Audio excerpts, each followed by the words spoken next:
On Christmas night, 1996, 6-year-old JonBenét Ramsey was found dead in her family's Boulder, Colorado mansion.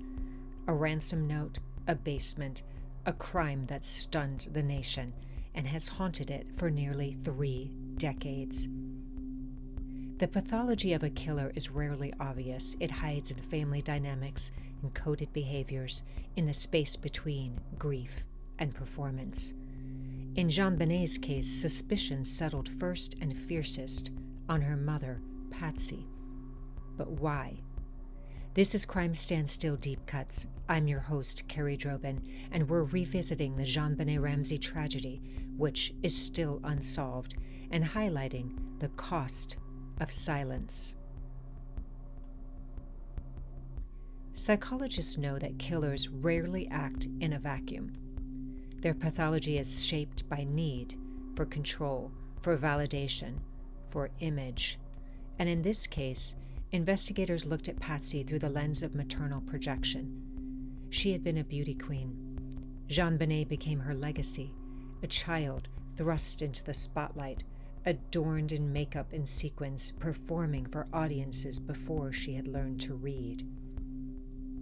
Profilers asked, did Patsy see her daughter as an extension of herself? And if so, what happens when the child resists, or when the parent feels the image, the perfection, begin to crack?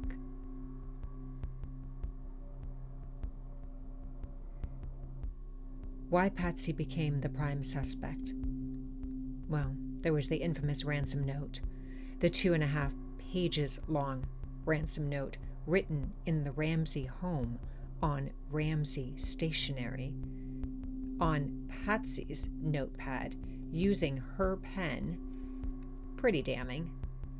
But it wasn't just the handwriting analysts who raised alarms, it was the tone. Maternal phrases, overly dramatic flourishes, lines like, quote, "Don't grow weary," end quote, that sounded less like a kidnapper's demand and more like something out of a family Christmas letter. Investigators noticed Patsy's public affect too, the heavy makeup, a rehearsed quality to the interviews, and to some it felt like performance. To others, it was a mother drowning in grief. But you see, the optics mattered. Patsy became the psychological focal point, the one whose identity was most entangled with JonBenét's. Patsy, the matriarch, was a fading beauty queen trying to preserve her legacy through her daughter. Her pathology is narcissistic projection. JonBenét is her mirror, you see, her redemption. It's maintained by pageantry and performance because to admit flaws would collapse the dynasty. And then there's John, her husband, the patriarch, right? He's the businessman, calm, calculated, always managing appearances. His pathology is control through image management. He survives by burying scandal, not confronting it, smoothing over the narrative. And then there's Burke, who at the time was just 9 years old. He was the heir in shadow. The older sibling, often overlooked, rumored to have behavioral issues. He would be framed as the wild card, the one the family protects at all costs, even if he's unstable. His pathology is displacement, acting out in secret because he lives in his sister's shadow. Then there's this cover-up theory. If it wasn't Patsy, maybe it was an accident. Maybe it was Burke. Maybe JonBenét's death wasn't meant to happen at all. But once it did, the family closed ranks. The ransom note became the cover story, the illusion of an intruder, a way to protect the dynasty, but in their panic, they left fingerprints of pathology all over it. Patsy's words, John's polish, Burke's silence. Now, If it had been your family, your child, your sibling, could you tell the truth if it meant losing everything? The DNA evidence later pointed away from the family, but suspicion never left them. Why? Because the pathology of their roles as the matriarch, the patriarch, the shadow heir made them look guilty even if they weren't. And that's the rub of it, right? A mother whose identity blurred with her child, a father who managed optics with corporate precision, a household where performance masked pain. Was Patsy Ramsey a killer? Or was she a grieving mother scripted into the role of a villain? I mean, families don't just survive on love, right? They survive on silence, secrets, loyalty to the dynasty. And sometimes those loyalties are the most dangerous pathology of all. So the Ramseys became a closed circle, bound by trauma, suspicion, and silence. But was it solidarity or secrecy?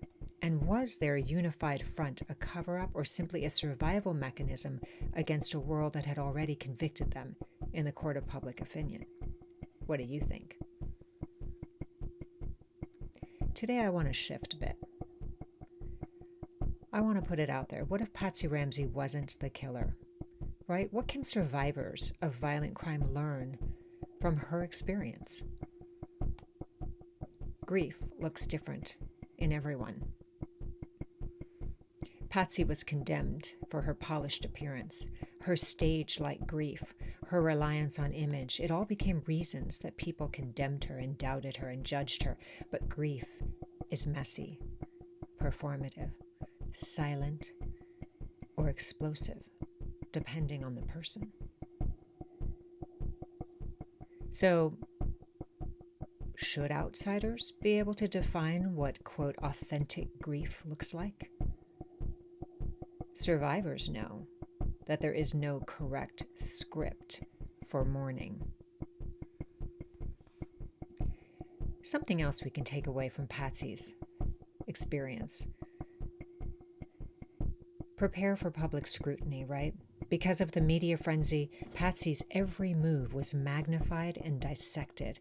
Her words, clothes, even facial expressions were used as evidence against her.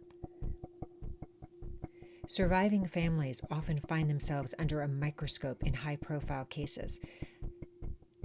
You have to recognize that this is less about truth and more about narrative, and begin to protect themselves with boundaries and media guidance or legal counsel if needed. And then, what about the power of silence? The Ramsey family often appeared divided in their messaging. John's restraint versus Patsy's visibility. I mean, this dissonance fed suspicion. But here's what I would tell survivors, that in times of chaos, unified and carefully considered communication is key. Silence or restraint can be protective when words are twisted or misunderstood. Identity and image become fragile. Patsy was a former beauty queen known for pageantry and polish. That very identity became her downfall in the public eye because people assumed she was performing grief. So survivors have to understand that who they were before the crime will shape how the public interprets them afterward. So they have to lean into authenticity, not image, because image can be weaponized. We all know this trauma bonds a family and tests it. Whether covering for each other or just circling the wagons against outsiders, the Ramseys survived by sticking together. But that solidarity also fueled speculation of a cover-up. So surviving family members should lean on each other for strength, but also find safe outside spaces like therapy, support groups where they don't have to live in defense mode.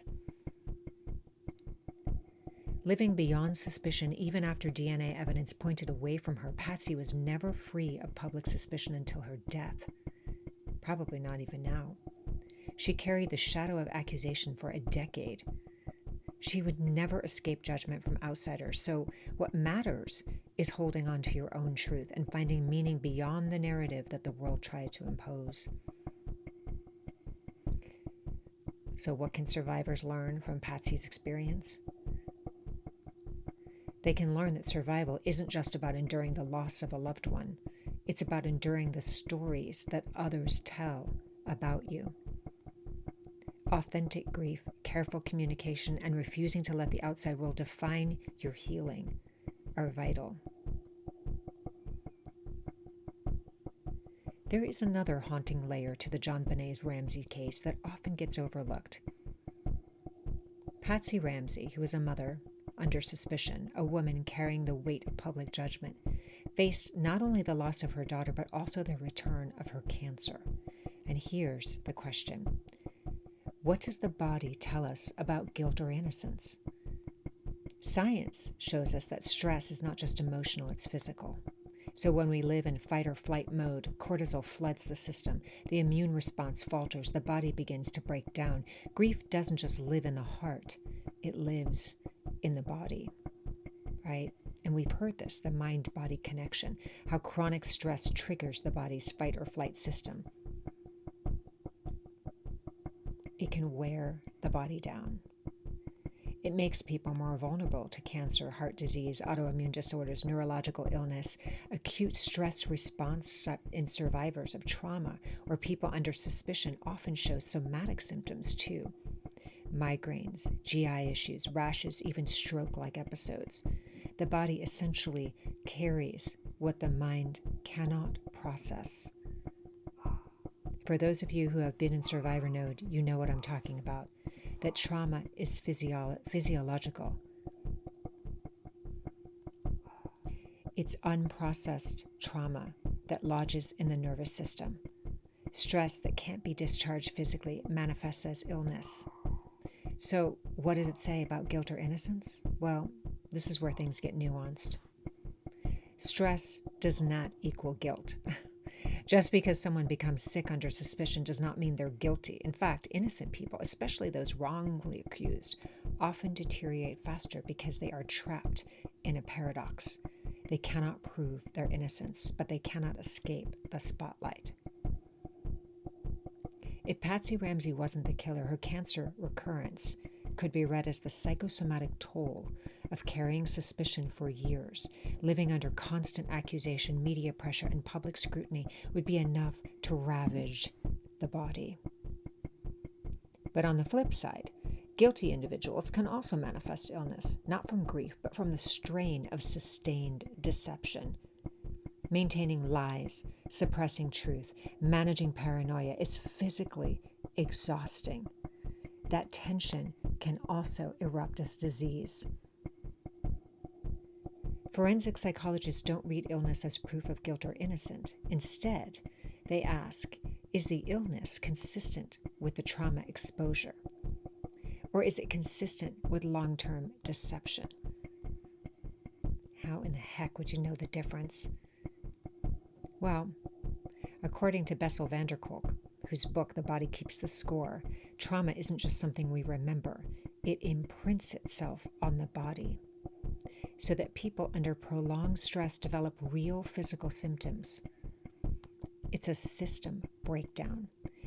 Being trapped in suspicion or shame, even if innocent, can feel like a second prison that the body carries.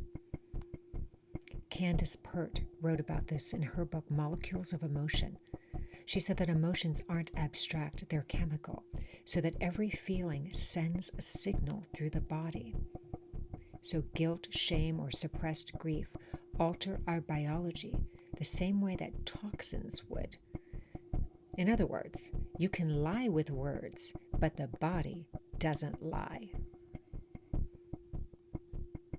Robert Sapolsky, in his book Why Zebras Don't Get Ulcers, he says that the stress response was designed for sprinting away from danger, not living in it day after day, so that when stress never turns off, the same hormones that once kept us alive start killing us. So, again, whether you're guilty, an and hiding a lie, or innocent and trapped in suspicion, the body responds the same, with slow self-destruction. Stanton Samenow wrote a book called Inside the Criminal Mind, and in it he says, and I agree with him, deception is exhausting. People who build their lives around lies are under constant pressure to keep their story straight. The guilty often live in a state of perpetual hypervigilance, and that stress erodes mental and physical health over time. Illness can become the shadow of a double life, by Gabor Mate. He said that suppressed emotions are like bombs. If you don't let them out, they literally detonate in the body. People who don't feel safe to express grief, anger, or fear often get sick, aka Patsy Ramsey. Cancer, autoimmune disease, chronic illness, they can all be the body's way of expressing what the person cannot. So stress doesn't cause every illness, but it's the soil in which disease grows. So bottom line, illness doesn't prove guilt or innocence. It proves the human cost of unbearable stress. And in Patsy's case, her cancer's return could easily symbolize the corrosive effect of suspicion, whether or not she was guilty. Think about what illnesses, what stressors, what trauma you may have experienced in your life and how those have manifested as physical symptoms. This is Crime Stands Still. Thanks for listening. Until next time, stay safe, stay curious, and stay informed.